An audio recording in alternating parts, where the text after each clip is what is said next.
This is Dany from Harmon, Puebla Juárez, and today we're going to talk about irregular plurals.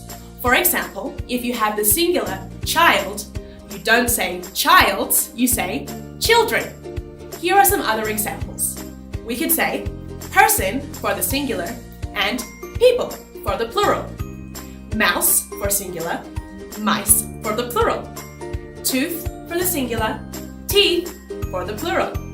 Man and men, woman and women. Then we can say foot and feet, knife and knives, loaf and loaves, and last but not least, wife and wives. I hope that was helpful for you. See you next time for our next tutorial.